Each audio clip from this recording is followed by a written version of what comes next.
Salut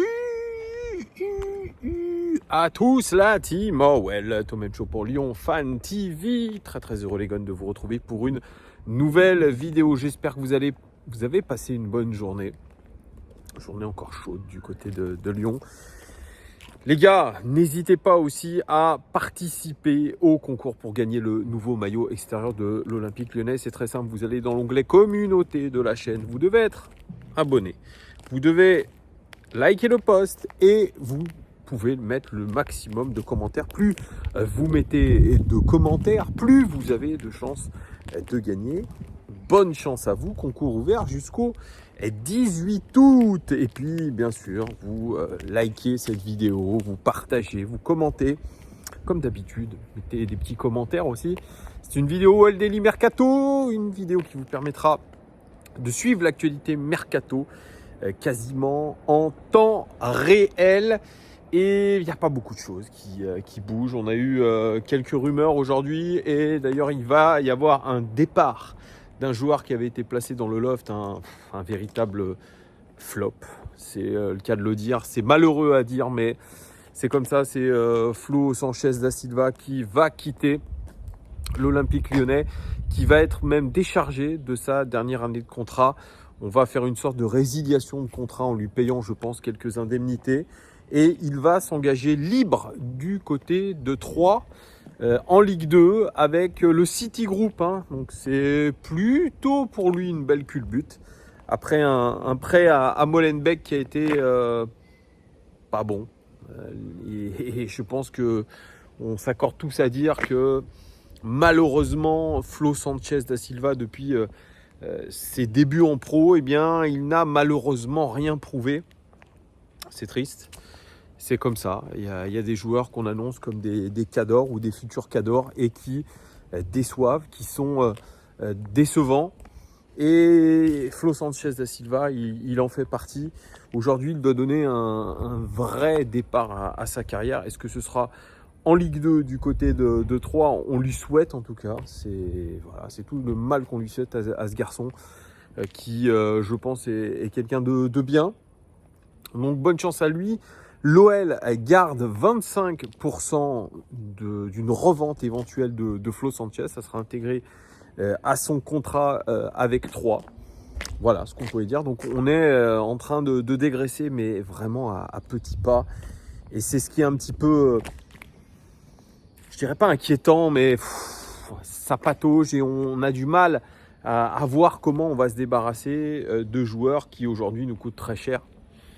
Ça va pas assez vite. C'est vrai que quand vous vendez Shkelly Alvero 5 millions d'euros, bon, très bien. Vous vendez Jake O'Brien 19,5 plus des bonus, très bien. Vous vendez Flo, vous le vendez, vous faites une rupture de contrat, surtout avec lui, et vous prenez 25% de bonus dans quelques temps. Oui, on dégraisse, c'est sûr. On économise un petit salaire, c'est sûr. Mais aujourd'hui, ce n'est pas assez. Il y a des joueurs aujourd'hui qui sont dans la salle d'attente. Je pense à Ryan Cherki. Les amis, Ryan Cherki est en salle d'attente.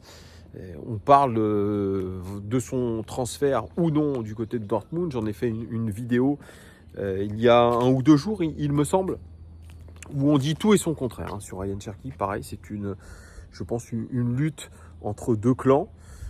Entre les agents de Ryan Cherki, entre Dortmund et même peut-être un billard à 3 bandes avec l'Olympique Lyonnais qui fait le forcing avec le clan Cherki pour que Dortmund se bouge les fesses, pour parler poliment, pour qu'il fasse réellement une offre à 15 millions d'euros avec bonus.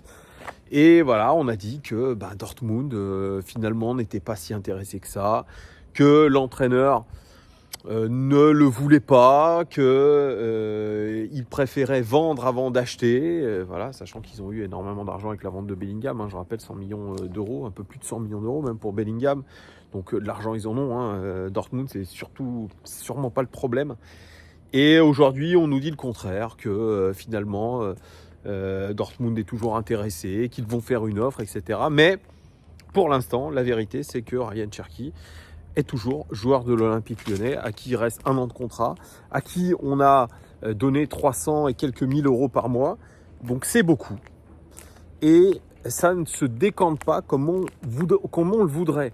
Même chose pour Anthony Lopez, les amis. Moi, je confirme l'information que je vous avais donnée. Alors certes, il n'a pas été mis dans le loft, mais au moment où je vous ai fait cette vidéo, on était vraiment dans une lutte sans merci, je dirais, entre le clan des agents d'Anthony Lopez et l'Olympique Lyonnais, avec une mise sous pression très claire d'Anthony Lopez pour accepter les offres qui étaient proposées à l'Olympique Lyonnais, ou même, c'est la tendance qui se dessine, pareil que Flo Sanchez da Silva, à savoir rupture de contrat avec des indemnités qui lui seraient données.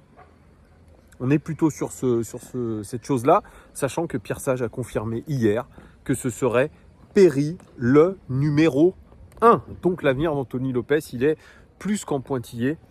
Et je pense qu'on est en train de négocier pas mal. Hier, le visage d'Anthony Lopez était assez fermé. On sentait que il était plus dedans quand vous le voyez applaudir les supporters qui ont chanté son nom. On sent de l'amertume chez Anthony Lopez et on se dirige tout droit vers cette rupture de contrat. Voilà, parce qu'on veut économiser absolument ces 300 et quelques mille euros par mois.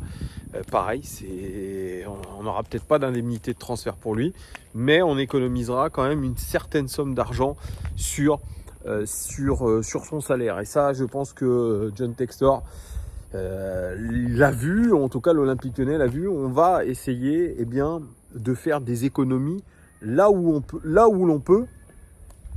Gift Orban, les amis, Gift Orban, qui n'a pas été bon hier contre le Torino, mais il y en a très très peu qui ont été bons hier. C'est ça qui me chagrine encore plus en y repensant. Alors certes, il y en a qui me disent c'est les matchs amicaux. Ouais, non, mais enfin, on est à la fin de la préparation, les amis. On est fin de la préparation et on n'a pas montré grand-chose. Et on a un effectif qui est bancal. Je suis pas très rassuré, vraiment, pour être honnête avec vous. J'ai pas envie d'enfoncer l'équipe tout de suite. J'ai pas envie de tirer des grandes conclusions. On les tirera à la fin de la préparation, après le match contre Arsenal. Mais déjà, moi, j'attends dès samedi une sorte de sursaut et qu'on soit un petit peu meilleur face à l'Union Berlin de Lucas Touzard. Là, c'est pas acceptable. C'est pas acceptable la prestation qu'on a faite. Alors oui, on n'a pas encaissé de but, ok, pas de souci. Mais sinon, c'était d'une pauvreté. Et je parlais de Gift Orban, mais Gift Orban, c'est zéro, excusez-moi, c'est zéro. Brest était intéressé par Orban, ils ne le feront pas. Pour l'instant, il n'y a aucun autre club qui est intéressé par lui. Voilà, on n'a pas vu dans cette préparation, je l'ai mentionné, Nouama. Il ne semble pas être blessé. Et on a l'air de le couver pour que, et surtout, il ne se blesse pas. Lui aussi, c'est une valeur marchande très intéressante. Aux alentours, on va dire, des 25-28 millions, prix qu'on l'a payé. Voilà, Tagliafico, on ne sait toujours pas s'il va rester avec nous, mais je pense qu'on va essayer aussi de s'en débarrasser. Il y en a d'autres, il y en a d'autres. Quasiment tous les joueurs de l'effectif sont à vendre, on va pas se mentir. S'il y a une somme intéressante qui arrive sur le bureau de John Textor, ça va être étudié avec intérêt. Maxence Cacré aussi, qui avait des offres, soi-disant, des intérêts plutôt sérieux en Première Ligue. Et puis au Bayer Leverkusen, à l'époque où je vous parlais d'ailleurs de Miko Tadze, plutôt à Monaco. Pour l'instant, on nous dit oui, Leverkusen est toujours intéressé par Maxence Cacré, mais toujours pas de club qui bouge. Et si je pense qu'on interviewe Pierre Sage, on lui demande qu'est-ce qui se passe sur le mercato, il vous dira écoutez, pour l'instant le marché est bloqué et il faudra attendre quelques ventes pour que ça puisse faire le jeu des chaises musicales.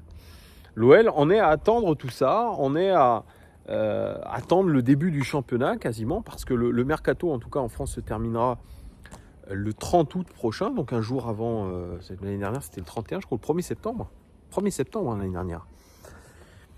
Donc situation un petit peu bloquée à l'OL et on a des gros besoins en recrutement. On l'a vu encore hier, le milieu de terrain, ce n'est pas ça. On ne pourra pas compter sur le vieillissant Matic. On ne pourra pas compter sur l'irrégulier Corentin Tolisso, même si physiquement, je voyais certains dire, c'est mieux physiquement, on sent le garçon plus près, mais hier il ne fait pas un match génial. Cacré, comme je vous l'ai dit, il est entre deux eaux, il ne sait pas s'il va rester, va partir. Pareil, est-ce que l'OL a intérêt à le faire jouer comme ça régulièrement pour peut-être le blesser et qu'un transfert soit avorté? Il y a des questions qui se posent, mais en tout cas, il y a un gros besoin de recruter un profil déjà numéro 6 qui puisse remplacer Matic quand il le faut, un profil assez physique, assez technique, qui est plus jeune. Et puis un profil créatif, c'est obligatoire. Et aujourd'hui, malheureusement, on l'a pas ce profil-là. On l'a pas et on l'aura peut-être plus parce que Ryan Cherki va, on l'espère certainement partir. Pour lui, on l'espère parce que je pense qu'il s'attend à partir. Donc il y a besoin urgent de recruter au milieu de terrain. La piste donnée par Foot Mercato, Younous Moussa de l'AC Milan, apparemment c'est trop cher. L'AC Milan on demande 30. L'OL aujourd'hui ne peut pas mettre 30 millions sur Younous Moussa, en tout cas ce que je lis. Donc il va falloir attendre. Pour l'instant, vous avez remarqué, il n'y a plus trop de rumeurs mercato à l'OL.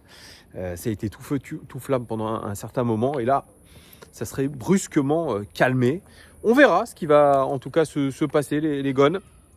Vous me direz en commentaire ce que vous pensez de tout ça. Est-ce que vous êtes inquiet de la tournure du mercato de l'Olympique Lyonnais? Mettez-moi tout ça en commentaire. Merci en tout cas de votre fidélité. Je vous fais des gros bisous et je vous dis à très bientôt. Ciao!